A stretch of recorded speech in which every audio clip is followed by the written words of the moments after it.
আসলে বলবো যে মানুষ এখন সব মানুষই এখন চাইছে নওশাদ ভাইজানকে, কেননা উনি ব্যক্তিগতভাবে এমনি রাজনীতিভাবে সব দিক থেকেই একদম সব দিক থেকেই ক্লিয়ার, যাকে সব মানুষই চাইছে। তো ওই জায়গায় তো ভাইজান 100-100 জিতবে, 100-100। কতটা আশাবাদী? একদম 100-100 বললাম তো।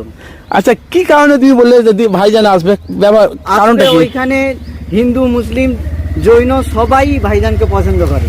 শুধু ওইখানেই নয়, মানে ডায়মন্ডই শুধু না, গোটা ওয়েস্ট বেঙ্গলে এবং তথা ইন্ডিয়া তো কম বেশি জায়গায় ভাইজানকে চাই। তো সেই জায়গায় ওরা পাবে মানে তো অনেক কিছু ব্যাপার। কিন্তু আমি যেটা জানি যে পশ্চিমবাংলায় যে মুখ্যমন্ত্রী এত কিছু করেছে, কিন্তু অনেক মানুষ আছে সে দিদিকে চায় না। দিদি তো করেনি সব, দিদি করে না, চামচাটা তো করছে। তো দিদিকে কিছু সতর্কের জন্য কিছু তুমি বলবে, কিছু বার্তা আছে? কি সতর্ক বলবো?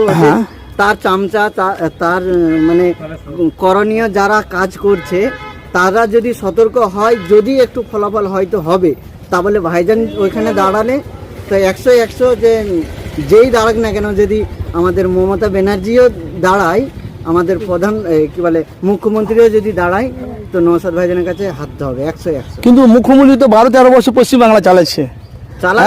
এইরকম তো কি বলে তোমার সিপিএনও তো ছিল 32 বছর।